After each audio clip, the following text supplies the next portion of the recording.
Hello and welcome once more to Conscious TV. My name is Iain McNay and our guest today is Nurit Oren. Hi Nurit. Hello. Nurit's written a book which is called The Blind Leading the Blonde on the Road to Freedom, Confessions of a Recovering Spiritual Junkie. It's quite a thin book, but there's a lot said in here and it's I found it quite interesting and it obviously the basis of our interview today. So Nurit, when you were born in Israel, and when you were young, you were allowed to kind of roam free. Just tell us about that briefly. Yes, well, I was born in a kibbutz, and at the time when the Israel was just being developed and built. My parents were pioneers. They came in '48 and they started building the country and the settlements. And so at that time, children didn't live with the parents. The kids lived in a children's home and we just saw the parents for afternoon tea or saying goodnight before bed. So we were wild. Everything was wild. We would run around with the dogs, play in the mud, wear clothes, not wear clothes. I don't remember even owning a pair of shoes. I was always running around and picking flowers, picking a cucumber or pepper out of the ground and eating it. It was very free life. So in a way that gave you a great grounding for your life because of this freedom and you could just be yourself. It gave me a love for freedom, an appetite for freedom, because very soon after that my freedom was taken away.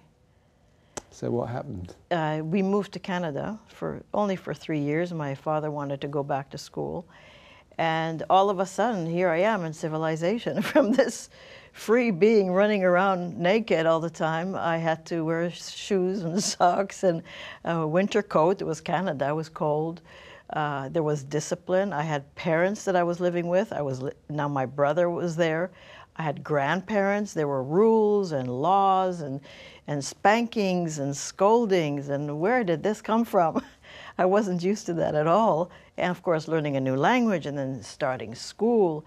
So all of a sudden, from being allowed to be, there was all these molds put on me. And that really ignited my desire I longed for that freedom that I had. Again, that's what I thought freedom was because that was my only experience of it. Okay, so a lot happened in your first few years. You had a kind of experience of freedom, bliss in some ways maybe, and absolutely. Then you were controlled. So you had it's interesting because you had, in a fairly short space of time, you had the experience of very different types of worlds. Totally. Which gave you at least a comparison of what things could be like. Yes, yes. So you moved back to Israel after some time in Canada, and how was it then?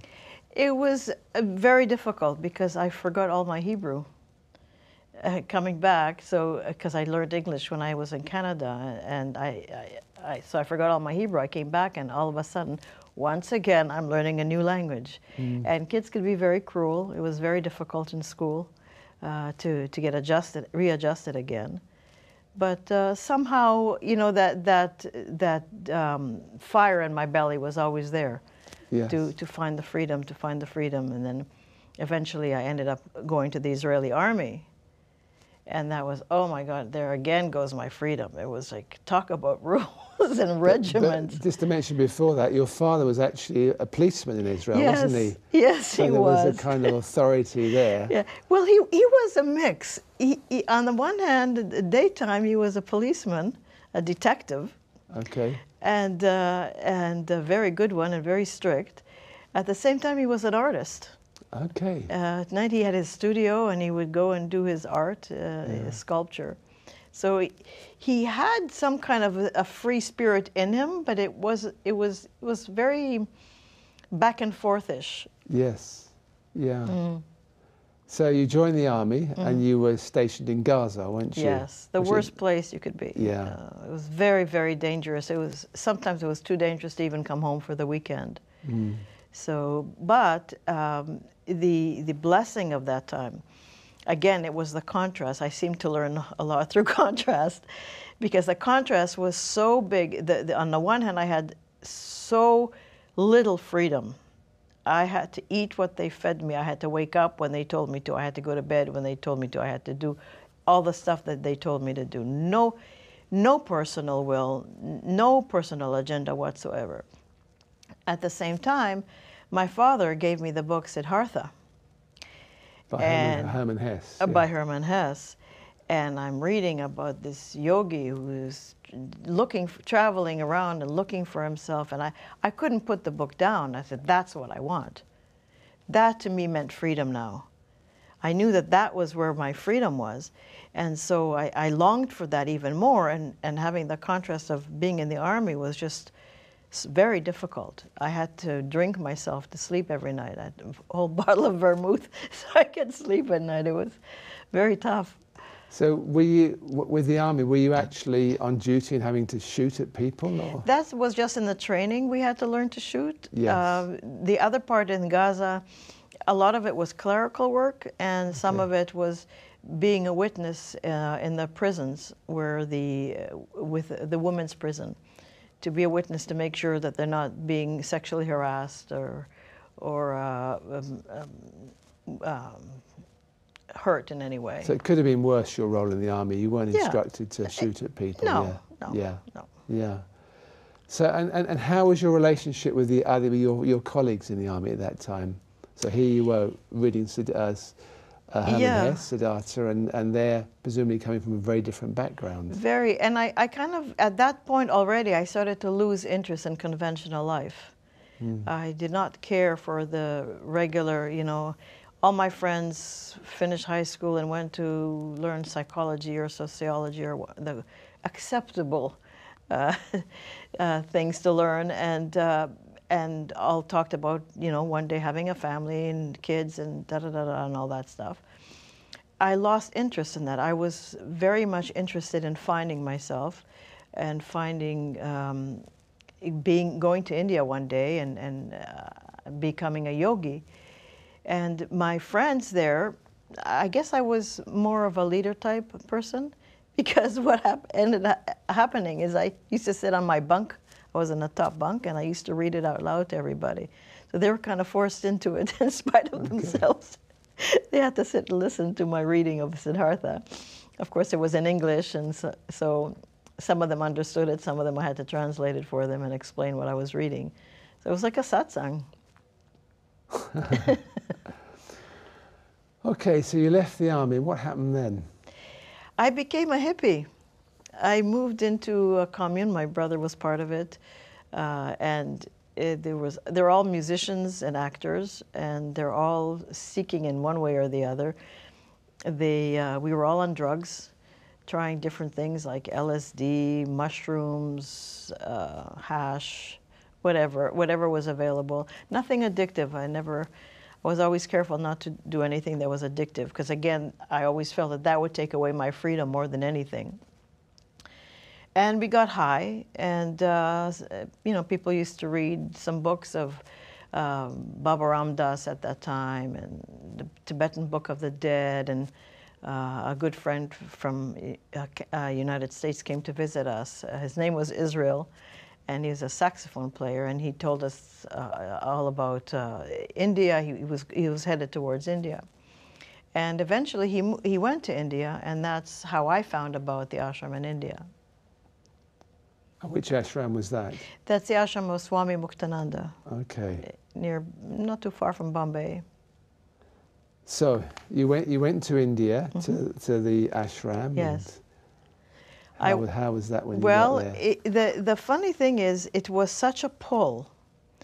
At that time, before that, I was living with my boyfriend, who was a drummer and an actor.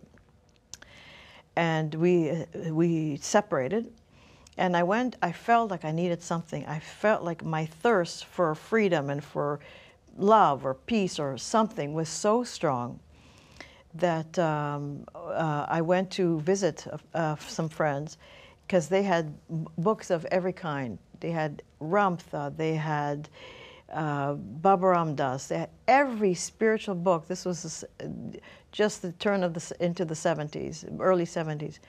Every spiritual book that existed, they had. I went through their wall, and they had a wall as big as this here and full of books. I went through every book, looked at it, not too intellectual. Another one, not too intellectual. So finally I was ready to go home. But just before I went home, I had to go to the washroom. And there on the floor were 2 books by Swami Muktananda. And he had this look about him. His eyes were full of love. And underneath it, the picture, it said, "There's boundless love within. Go within and find it." And that triggered something in me, because I've had, I was starting to become more and more aware that the love that people talk about or the love that people experience isn't for real, because it ends. I couldn't believe that something that ends, or something that ends in hatred, could be real. Something felt totally wrong about that, to the point that I one day, prior to this experience, I went to the Wailing Wall. And you know, in the Wailing Wall, people write little notes and stick them in. And what I wrote in my note is that I wanted to find the real love, the God's love, the kind that is lasting, the kind that is divine. You actually wrote, quote from your book, "I want to find true love, divine love, the love of God that is pure, unchanging and everlasting." Exactly. There's a depth in that. Yeah, that's what I wanted. Mm-hmm. And I actually had an experience of that in a dream very shortly after that, in a dream where I was awake. Within the dream, I was completely awake, and everything was black, pitch black. There was nothing, complete void. No sound, no sight, nothing. There was just a presence. And I was questioning what that presence was, not with words. It was not even the realm of words. It was communication in silence is the best way I could talk about it. And so I asked what it was, and it said, not in words, the answer was that it was the power of love, and that all I would ever need, and all that it's ever needed in this life, is love. But I didn't know how to access that. I didn't know, okay, so, all right, so now what? Who's going to show me that? Who's going to teach me that? How am I going to learn that? And that's where, when I saw Muktananda's picture, and he wrote, "There's boundless love within, go within and find it," he has the answer. I was convinced he had the answer to say that, and he looked very loving in the picture.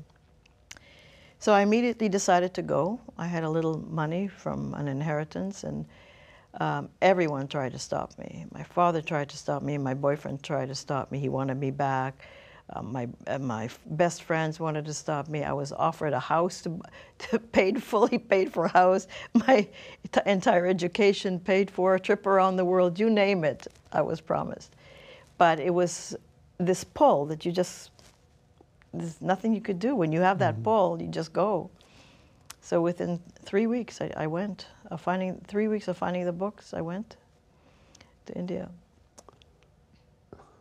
And how was it when you got there?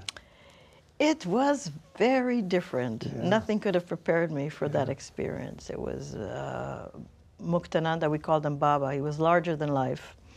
The lifestyle was very austere at that time. It isn't anymore, but it used to be. There was a dormitory full of women, or in another dormitory full of men. We were separated.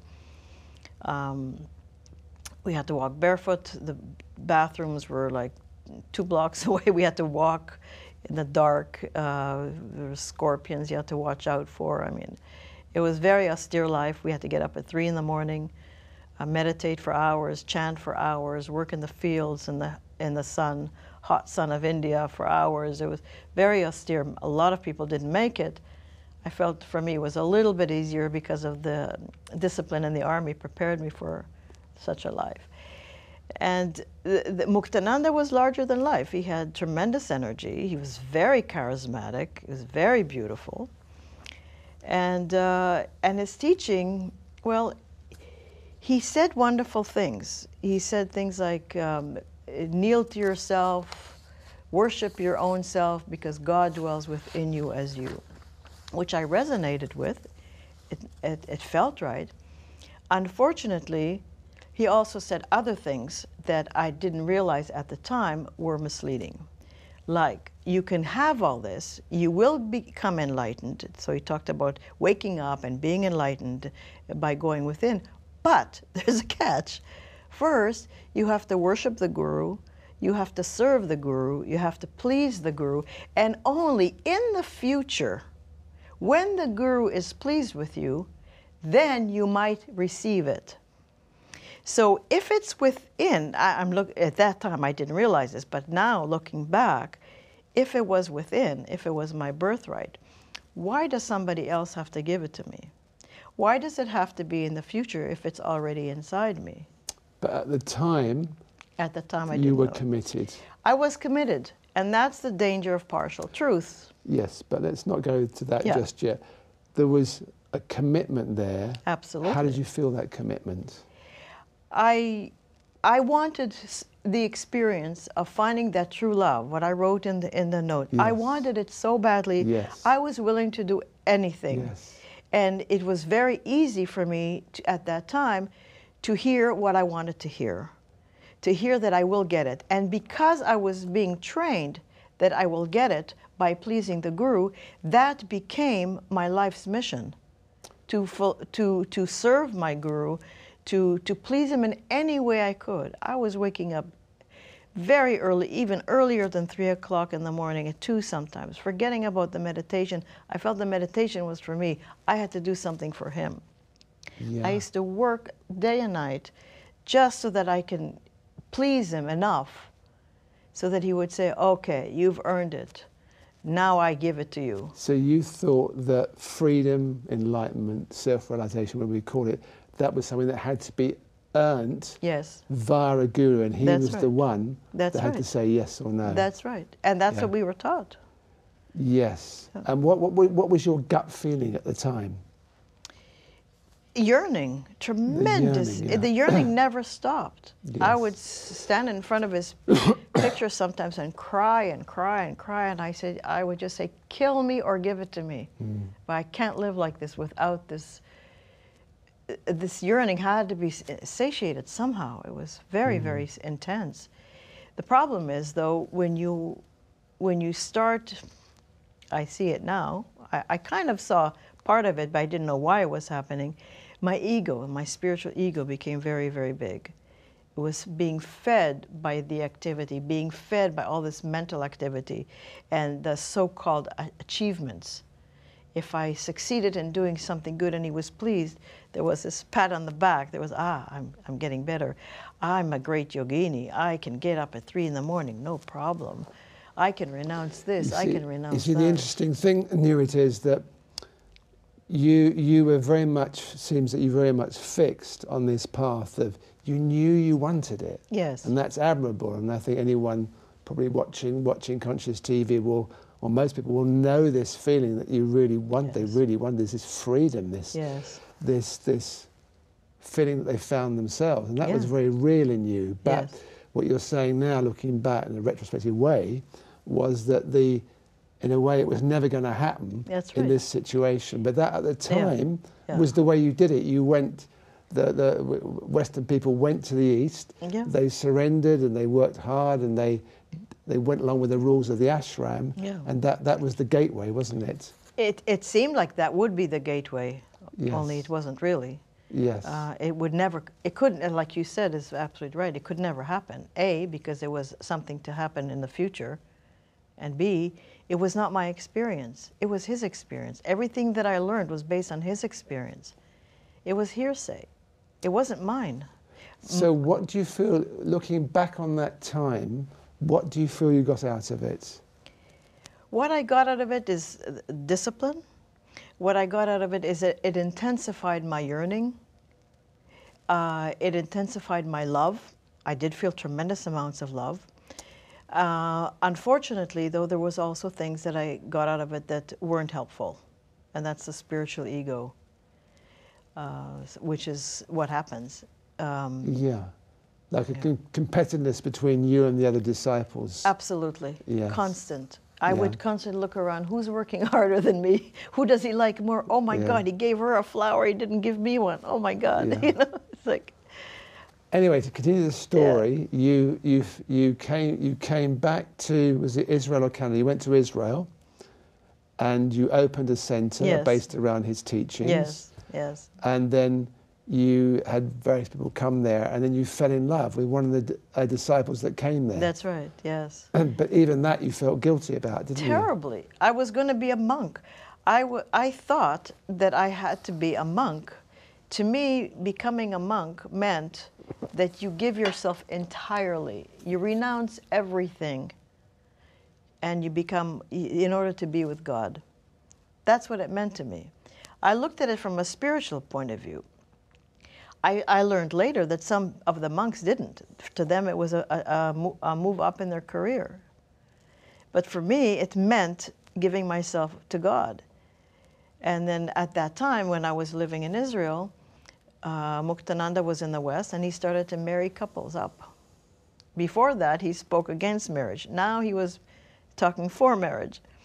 So I thought, oh, maybe this is the new trend. And all of a sudden, my husband at that time showed up, and I fell in love with him, and we got married. But there was this tremendous guilt. Did I do the right thing? It's difficult, isn't it, the spiritual path sometimes? You don't have the clarity. What makes it difficult is the spiritual concepts. Yes. They block the door all the time. And even though my yearning was intensifying because I wasn't being fulfilled, at the same time I was building on top, concept on top of concept on top of concepts, and those become blocks, and we don't even realize it. But just like we're trained in childhood to think in a certain way, that if you're good, you get a nice candy. If you're bad, you get punished. I was being trained spiritually. I was trained with all these concepts. If you do this, you will get enlightened. If you do that, you know, you'll be in bondage. You'll be a material person, and on it goes. So you had a child with your husband, and then there was something that really affected you. Excuse me, I'm losing my voice a bit. Muktananda died, and that was a shock for you, wasn't it? Yeah, at that time it was the worst thing that ever happened to me. Yeah. Yeah, I loved him. I loved him very much, and he was my object. He was my God. He was the key. He was my key to finding God, and then he died. I didn't achieve it yet. I was still as bound as ever, and he left. I was furious. So where did that leave you? It left me very confused, very, very confused. Fortunately, there was one of the swamis in the ashram. I was living in the ashram in Vancouver, and he was very helpful. He would read to me from Nisargadatta a lot at that time. And so that helped a little bit, but then the successor came, Muktananda, one of the successors. There was two, wasn't there? There were two at first, and then they had a huge fallout, and the two had become one. They went their separate ways. Yes. But I felt an obligation to Baba because I still didn't get it. I wasn't enlightened yet, hadn't achieved it. I assumed that I should follow his lead, what he set out. He decided that they should be the successors, therefore I must follow them. But that didn't last long. That was Guru Maya. That was Guru Maya. Yeah, you didn't have a good experience with her. No, I didn't connect with her, and I didn't feel the same way. And my longing by then was so strong because it didn't happen with Muktananda. It was so bad that I got terrible depression. I would just wander in the forest. At that time I lived in upstate New York and the Catskill Mountains, and I would wander in the forest and cry and cry. It was almost like a guilt, like I know by now I should have gotten it. I've been here for long. I worked my ass off, pardon my expression. I did all the right things. I followed everything. I chanted. I did everything right.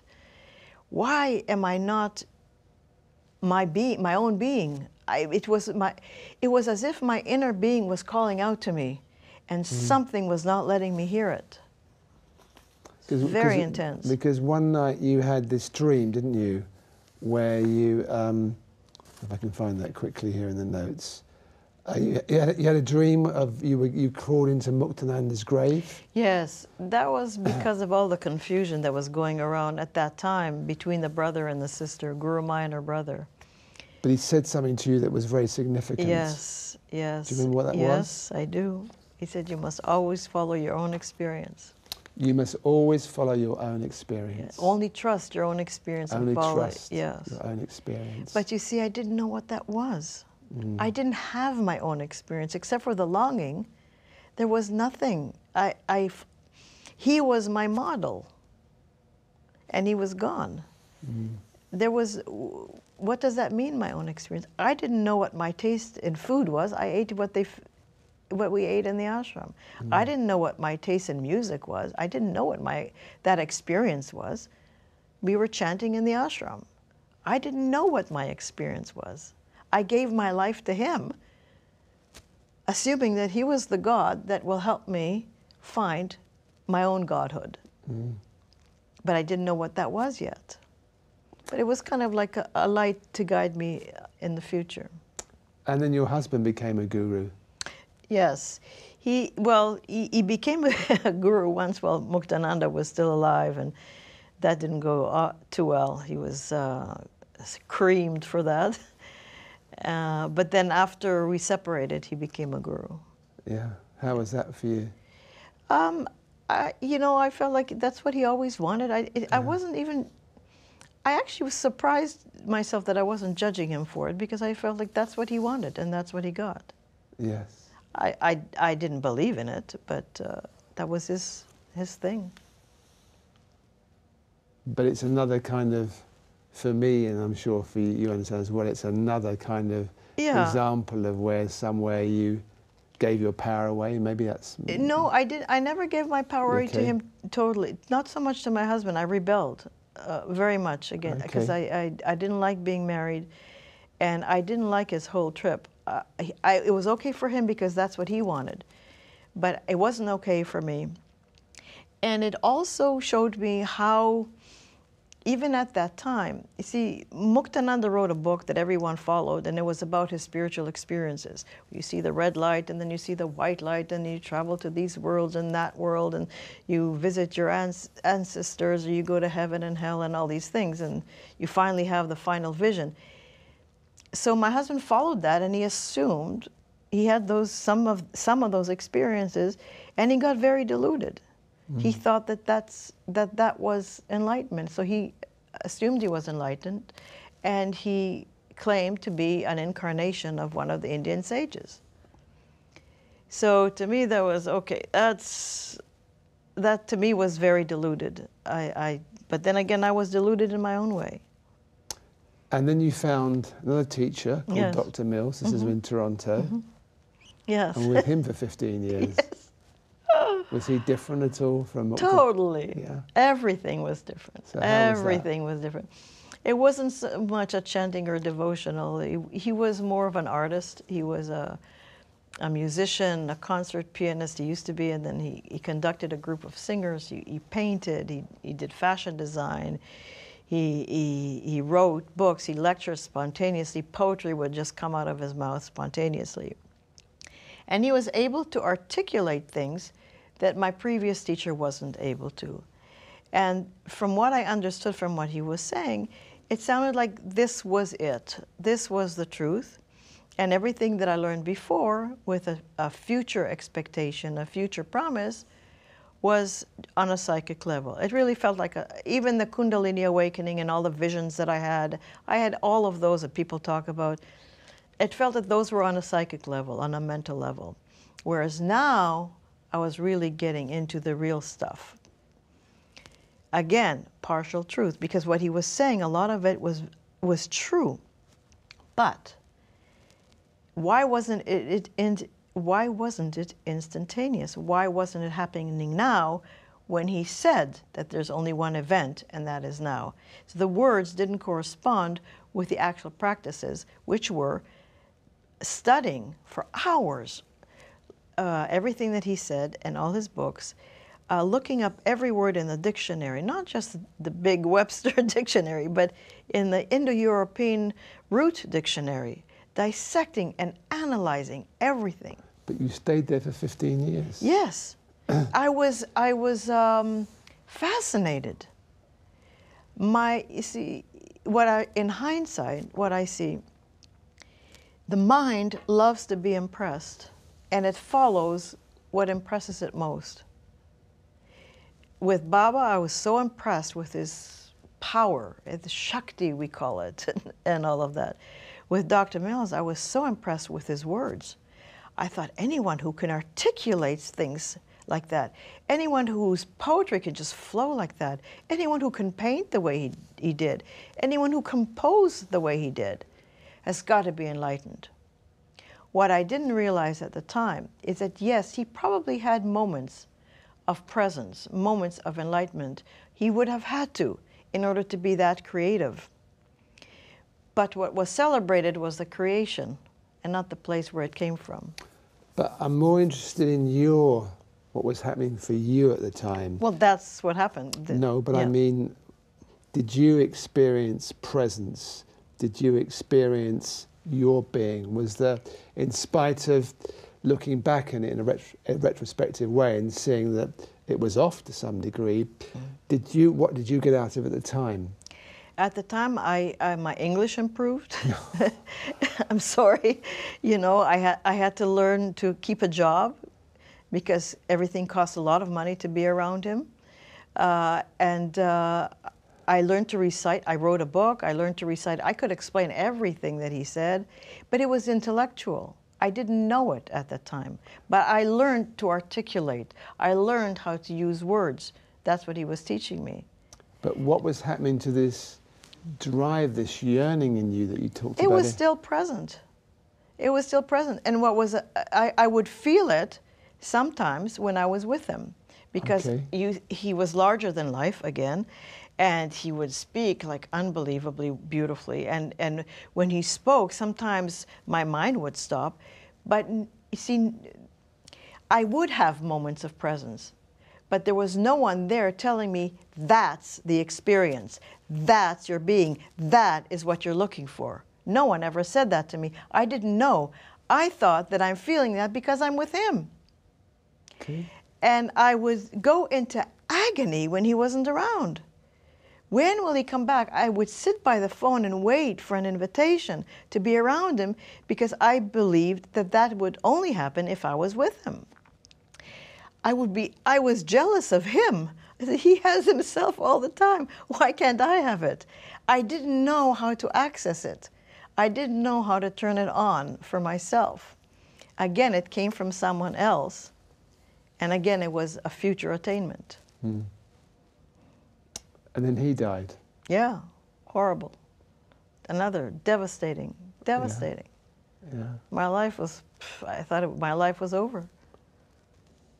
So you'd been on the spiritual path for 40 years. By then, almost 40. Yeah. Yeah. And then of course, my search could never stop. I was still yearning, but I knew at that time that I can no longer have a guru. I knew that I had to feel it for myself. And I didn't know what that was. Again, I didn't know what my experience was. All the time, first my experience was based on Muktananda's experience, then it was based on Dr. Mills's experience and what happened there. My diet, I didn't even know what I liked to eat anymore. I didn't know what I liked to wear. Nothing. So I started to find even the day-to-day stuff, what I was all about.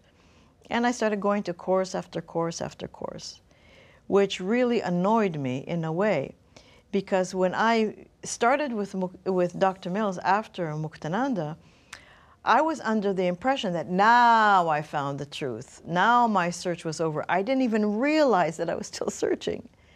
So when Dr. Mills died, I thought, why am I still searching? If I've been in 15 years with a teacher and I was telling everybody that now I'm not a searcher, I'm a finder, why am I going to courses? Why am I reading other books?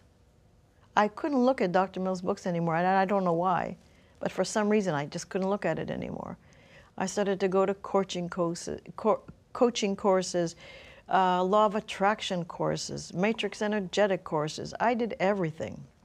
Read books, seminars, everything. The yearning was still there, but I didn't understand why. I didn't understand why is it still there if I've been through all these teachings. Surely the second one couldn't have been, it had to have been a real one. And then you met Gabor. Yes. It was a fascinating experience. At first, shortly after Dr. Mills passed, I had this dream, kept coming over and over and over again. Consistent, every few weeks or months I would have this. I didn't see a person, but there was again a presence, and I was being embraced. It was a male presence, and I was being embraced. And as soon as I was being embraced, I felt complete silence, complete stillness. Like I can't even, words don't do it justice. It was such stillness and peace that it wasn't even joy. It was like a nothing, a peaceful nothing. And I felt fantastic afterwards. And every now and then I would look around and I feel like it was somewhere. Somehow I knew that I would recognize the man I was supposed to be with because he would give me that feeling. And I don't know why I felt that, but I started to be interested in a relationship because by then I was almost 18 years alone. And I wasn't interested at all in remarrying or having any, I never even dated since my husband left, and that was already 13 years by then. And then one day we met at a meetup, and I thought I heard the name Gabor Harsanyi I saw his name through an email, and I was convinced that he was Persian. With that name, Gabor Harsanyi, I thought it was Persian.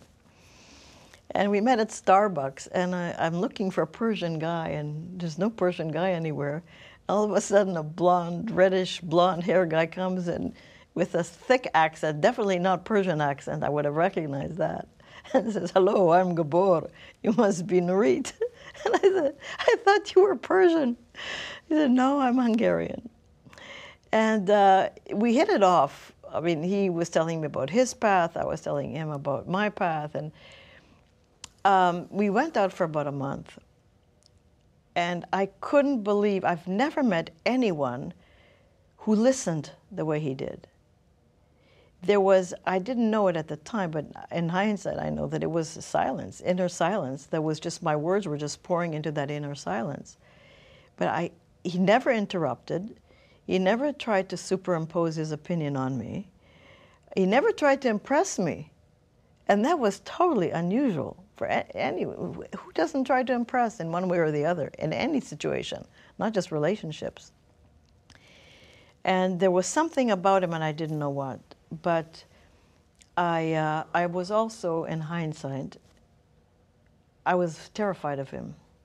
Something within me knew that that's the end of the line. That whatever he was about was the end of the line. It was the end of the search. My mind, or something in me, my ego, by the time I met him, my ego was humongous, as big as this room. I had so much spiritual pride, and spiritual pride is the worst. There's nothing worse than that. And so I couldn't really see who was in front of me, although somehow it must have been from the longing that I still had something recognized, something in him, to the point of wanting to be with him, but at the same time scared to death. So I called it off. And for the next 2.5 years, we just kept bumping into each other once in a while in singles events. And I don't know how, but it just happened. And we tried one more time to get together. It didn't work. And then in one event, he literally pulled the rug out from under my feet. And I was talking about what I was doing, law of attraction and all that, and he was talking about what he was about, and I didn't get what he was about. And at one point he said, you know, what you're doing is fine, only what you're doing is in the mind, and what I'm doing is not. And I was livid. I was furious. I said, how can somebody tell me that? How could that be? For the last 15 years before, with Dr. Mills, I was studying, we called it metaphysics. Metaphysics is beyond meta, beyond the physical. Beyond, to me, it was beyond the mind. Dr. Mills talked about going beyond the mind. How could it be that I'm still in the mind? But it angered me so much that something felt like, if I'm getting so upset and so reactive, there must be some truth in it. But I didn't want to look at it. And I kept finding faults with him, like he's wearing the same shirt twice in a row, he's wearing sandals with socks, you know. And then what happened? And then 2.5 years later, I suddenly felt, I don't know why, I said, I have to see him, I have to call him. I don't know why, but I have to call him. So I did, and he was surprised, just as much as I was, and we decided to meet that evening.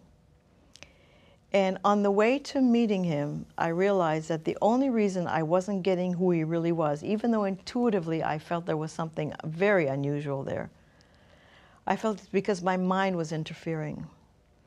My mind was making me judge him instead of seeing him as he is. I was seeing him through all the spiritual filters that I had. So on the way to meeting him, I stopped the car and started to do a kind of a meditation. I don't know what it was, but intuitively I felt, I'm just going to sit here and be. I'm not going to allow one thought to come in. I'm just going to be. I'm going to feel. I started going into feeling. I feel my butt on the chair. I feel myself. I feel my body. I feel. No thinking, just feeling. And I made the best commitment to myself that I've ever made in my life. And that was, when I see him, I'm not going to allow myself to think or view him in any way but what is actually there. No judgment, no thought whatsoever. I'm going to keep my mind completely still. And so when we met, I finally realized that I saw something there. And at the end of the evening, when he hugged me, it was just like my dream. It was just complete and utter stillness. I still didn't know what that was. Hang on. Yeah. Complete and utter stillness. Mm-hmm. What did that feel like? It's complete and utter stillness. Can't be described. It's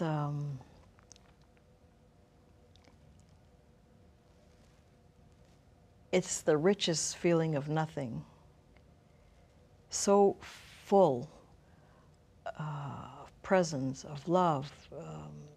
Even those words don't describe it.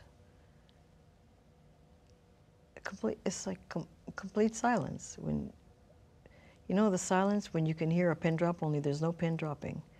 There's absolutely nothing. My mind completely stopped. Can you feel that now? Absolutely. Yeah. Absolutely. Fortunately, I learned to talk from that place. Okay, I have an idea. Gabor is sitting in the control room. Let's invite him in, shall we? And oh, that would be just wonderful. for the last few minutes. Absolutely. Okay. Absolutely. Hello, Gabor. Hello. Hello, Iain. So, complete and utter stillness. What happened next in terms of you felt this in the car and then you met and then... Yes. Well, I knew that it felt like coming home, only I didn't even know those words to say at that time. And then very shortly afterwards, we were at his place and I was sitting with him and I was saying, look, I know that you have something that I'm missing. I know that you're for real, and one of the ways I know that you're for real is because I've been with many fakes and I could tell now what is real, who is a real teacher and who isn't. For some reason, I could tell that you're completely for real. I don't know how I know this, and I don't know what it is. I couldn't label it, I couldn't name it, but I feel you have something. Could you show it to me? So he agreed, and the interesting thing is, up until that point, he never tried to impose any of it on me, or even suggest any book or anything. So we sat together, and I looked into his eyes, like he does with his students, and he told me to feel my hands. And I felt my hands. And I kept looking at him, feeling my hands. And then eventually I started to feel that inner energy in the body, that inner vitality from inside. My mind stopped completely. And I thought, holy gamoly, this is it. This is what they're talking about. I've never felt such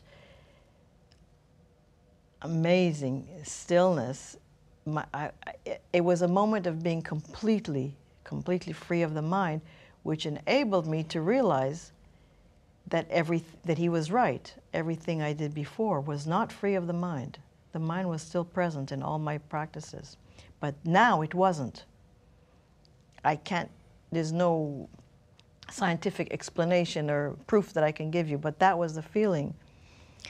And it felt fantastic, but the most important thing that he did for me at that time, which I mentioned before, nobody told me that present moment, or when I was feeling the stillness or being, that was it. He did. He said, now this is it. I said, what do you mean this is it? What do you mean? He says, no, he shook me. He shook me. He said, no, this is it. You don't need any more books. You don't need any more seminars. This is it. Not meaning that this is the end, that there's no more journey or anything like that. But the problem is when you find that, when being recognizes being, there are moments, many people have them, but there's an assumption that there's more. And the assumption that is more closes the door. You open it when you feel, the door opens when you feel your own presence and your own being. But it shuts down as soon as you turn out, oh, but there's something out there. Oh, but there's another teaching there. There's another teaching there. He did not allow me to close that door, because he finally was the one who told me that what I was looking for all along was that. So, Gabor, this is it. This is it, yeah. What does that mean to you now? This is it, in this moment.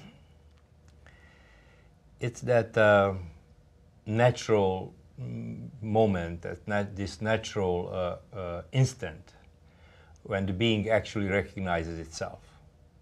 And that's what we can call awakening, if we want. It's the important thing to know about it is that it's an instant, and it does not make anyone a huge giant of a glowing light or mysterious. It's a very non-mysterious event. Perhaps mysterious things will still happen, but the event itself is the simplicity, is utmost simplicity. It does not make me or anyone superior in any way. More simple, yes. So that no time, instant recognition is it. Life tends to swing, and we keep looking. We're there. Many times during the day, we swing, and we perhaps get to that instant, sometimes through accidents or something like that. There are people who almost get into an accident, get into a shock, and all of a sudden the mind stops. So there are many instances when people are present, they just don't know. And the mind keeps searching. Okay, if I find this now, let's go to the next step. What's more? Now, there is more, but not where the mind wants to look. More means to the mind, okay, what else can I build on the assumptions that I've had in the past? This moment is a very intimate moment of the being with the being. This is it, meaning that from here on in, if you wish, and if you get it, then you can turn this switch on. Meaning that now the mind can be operating instead of in an inadequate, crazy environment. Now the mind can learn to operate in a peaceful, wonderful environment. So it's kind of like a switch. When I say this is it, this is the switch we must turn on and off. Ourselves, we must do it ourselves. No one can do it for us. You see, it's fantastic that after all these years, Nurit found you and you could give her the confirmation that this is it. And of course, there's so many people that search. Nurit's possibly a bit of an extreme story, but there's many others that have, in a lesser way perhaps, searching and searching and searching from one teacher, one guru, one method, one school to another, looking for this is it. Yeah. And what you're saying is, it's a simple recognition. Mm-hmm. Yes, it's a simple recognition, and usually the universe beats us up so that we can have this simple recognition. And what I'm saying is it's not necessary. It can be actually learned now. The directive of the attention, which we have the right to do, I have the right to direct my attention wherever I need to. By directing my attention this way and learning how to do that, I'm reproportioning the attention. Some here, some there. I'm reproportioning the attention with the intelligence of the body. So it has in a way, it has a technical aspect to it. Yes. It is like it's something that you can learn that's very practical. Mm-hmm.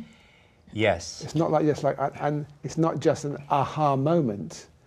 It might end up with an aha moment, but there's something you can do to help to magnify it. Yes. Traditionally, there has always been the belief in the schools I went to and people that I know is that this is something mysterious. In the future, we're going towards it. We'll never actually get there, but perhaps we accumulate enough brownie points, good deeds, etc., that one of these days somehow we get there. Mind you, we don't actually define the goal that I want to be awake. But in my own simplicity and in my own humbleness, what I mean by humbleness is I was greatly humbled, beaten down, like really beaten down. I kept asking the question, how could this be passed on? Recognizing the problems of passing it on. And she was a great experiment in the sense of what the mind can throw in, how the mind can respond to these simple things. We have experimented for years, and not finally, but consistently realizing this, yes, this could be taught if the person is willing to be simple. There are prerequisites.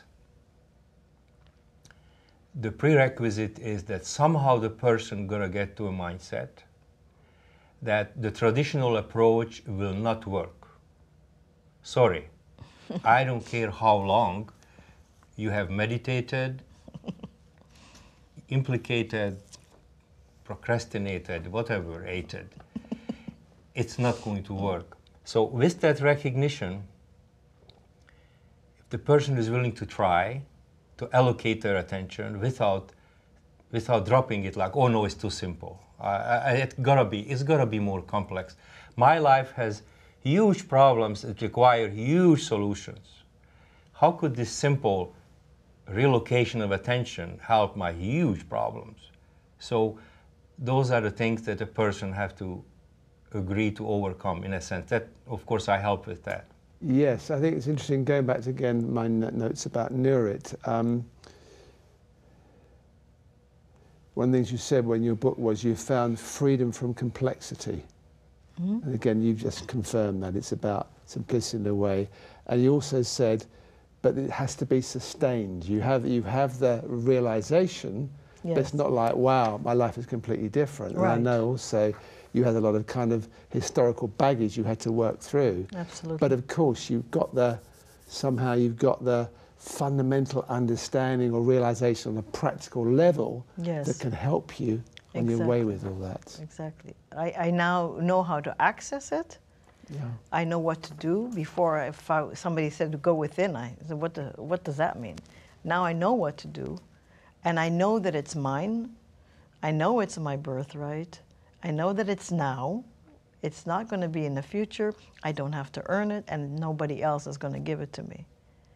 It's all those trappings that I had. But, of course, I have to keep practicing it because there's a lot of spiritual concepts that have been built around. So the important thing is here, you just said no one else is going to give it to you. That's right. And, of course, what happened with Gabor was that he didn't give it to you. Exactly. He helped you recognize it. Exactly. Yeah. I'm so glad you got it, because so many people think that I'm doing the same with Gabor as I did with the other teachers, you know, putting him on a pedestal, okay, yeah, my dear guru, please initiate me. No, it's not like that. No, I understand. My experience is my experience. His is his. Yes. But he's helped me because, yes, he lives in that place. Okay, we're going to have to finish now, but what we're going to do for people watching on the internet, Gabor's going to do a short meditation now, which we'll put on the end of your interview. Fantastic. And so if people are interested, they can watch that as well, and maybe also get a confirmation, a taste, whatever we call it. Yeah. So thank you, Nurit, for your story, which was, 40 years of that searching, and often very difficult times. And I admire you for staying with it all that time, and it really wasn't easy. And thank you, Gabor, for coming in and enlightening us at the end. Oh, you're welcome. Cherry on the cake. Yeah. And I'm going to show Nurit's book again, The Blind Leading the Blonde on the Road to Freedom. In a way, that's all we want, isn't it? Really finding the road to freedom. In a way, there's not even a road. There is just freedom. Okay, thank you again. Thank you for watching Conscious TV, and hopefully we'll see you again soon. Goodbye.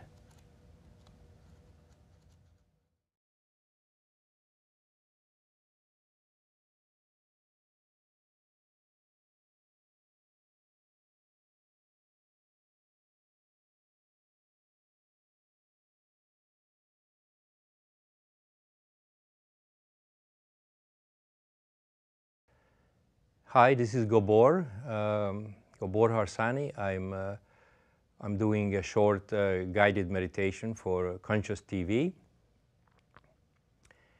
And my attempt is to guide you and guide you to stay in the present moment, actually.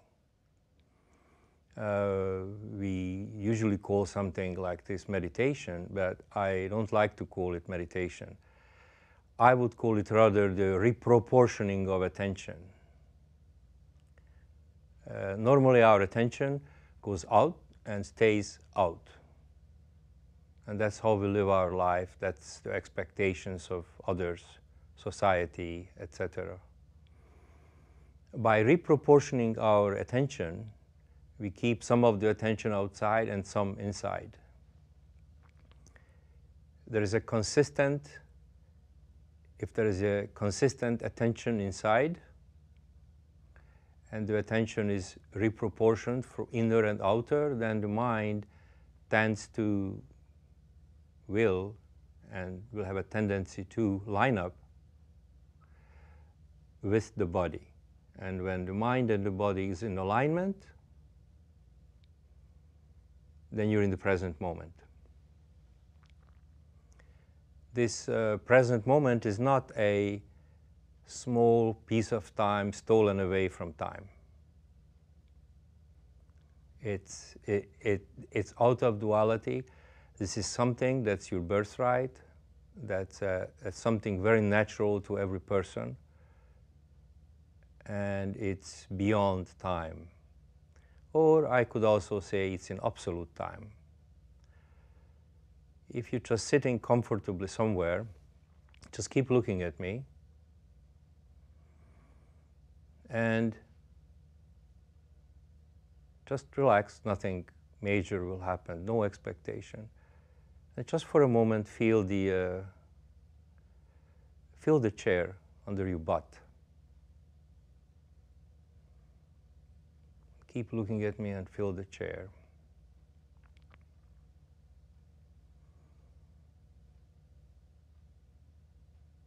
Keep looking at me and feel your foot. What I mean by feeling your foot is that you are aware that your foot is there. You don't have to look down to see if it's there. You're feeling your foot and you're feeling the vitality in it. You make it shine. For those of you who would be more comfortable in closing your eyes, please do so.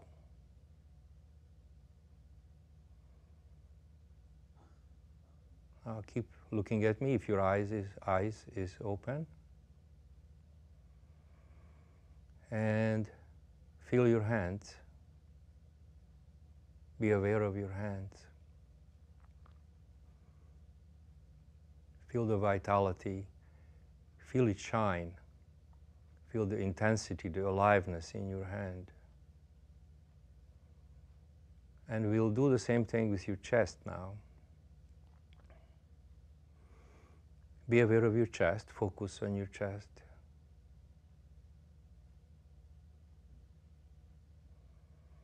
Make it shine. Every breath you take will increase the intensity of this shine, will increase the aliveness of your body hundreds and hundredfolds.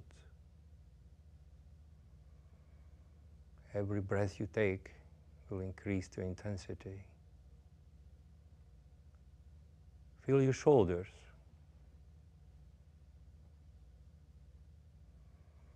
Be aware of them. Feel the vitality, make it shine. Feel your thighs. Feel your knees.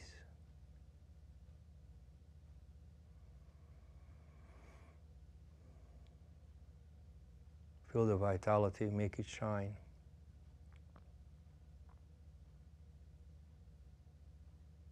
Feel your stomach, make it shine. Every breath you take connects your so-called inner body and increases the intensity of this inner focus, the intensity of this inner aliveness.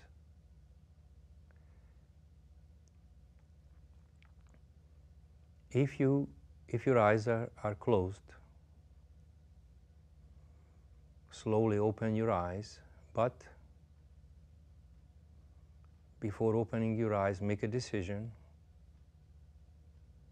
that you're going to keep some of that attention within. Of course, if you didn't close your eyes, then you didn't close your eyes. So we are keeping some of the attention within. This is what we mean by the kingdom of God is within. This is the simplicity of it. This is your birthright. This is the beginning of awakening, beginning of spiritual learning. We are now beyond time, or I could say in absolute time.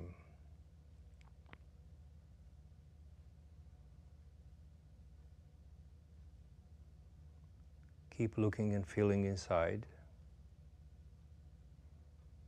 There's no expectations. We're not expecting anything to happen.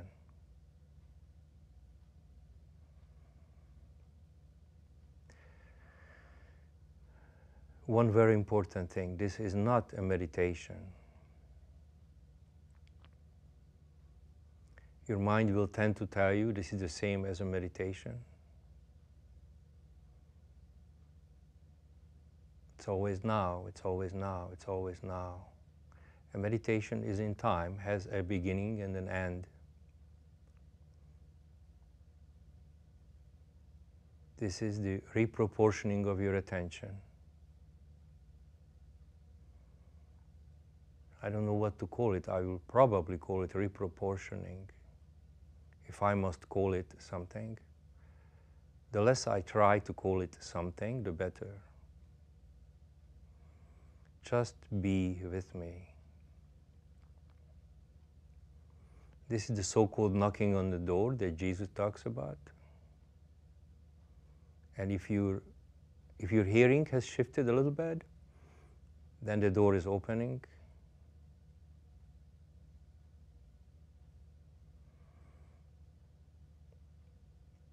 This is the you that's already within you. I didn't invent this.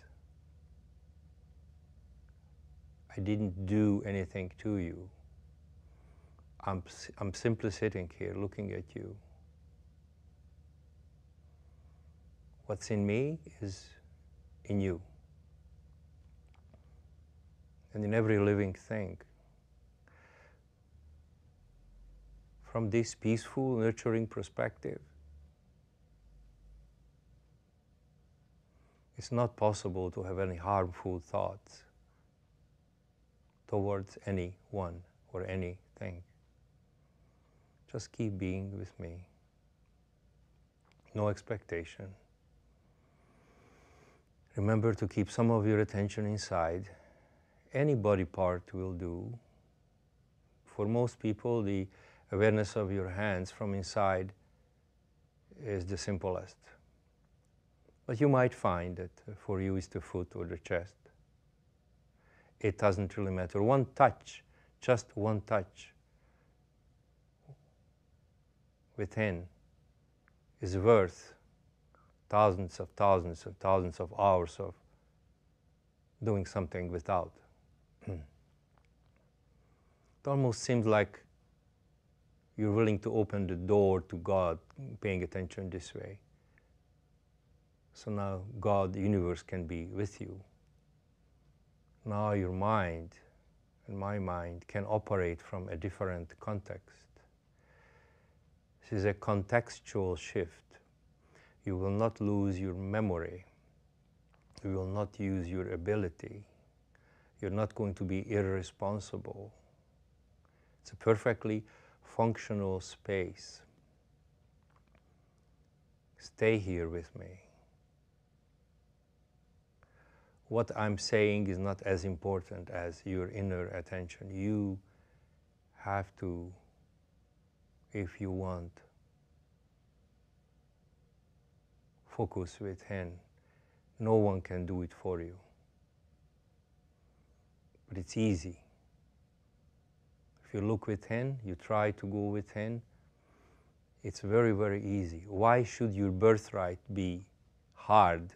Or why should your birthright take 20, 30, 40 years to deserve by accumulating good deeds? It's yours now. You can operate from this space. It's very functional.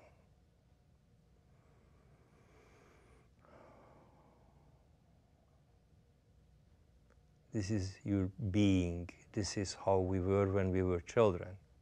It's not complex. It's not mine. It's not yours. By doing this, you're not going to be a superior person. Neither an inferior one, of course. Life is going to be so much easier. Challenges will come, but you will know how to approach them.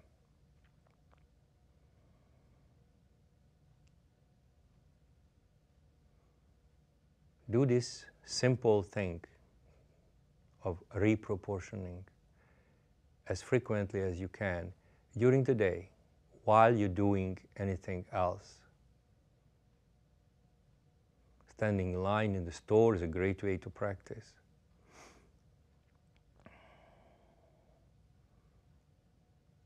washing dishes, washing your car, walking, talking. Try this as a listening skill. Someone has a tendency to talk too much, just focus within, just be. And you will see magic happening in your relationships. It's yours, you can only have it now. You can't have this in the future. Now. And now.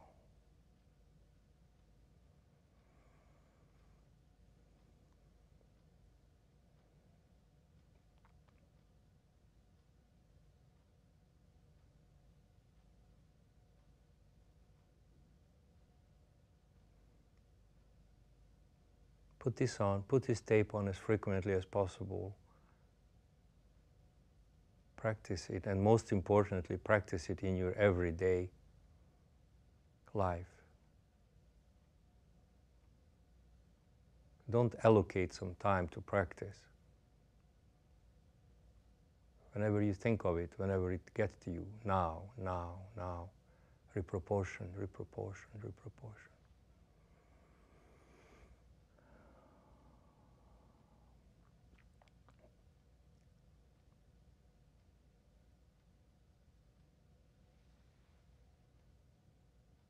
I wish for you to be able to maintain this natural state that I cannot call a state. With a little bit of attention and intention, you will be able to maintain this.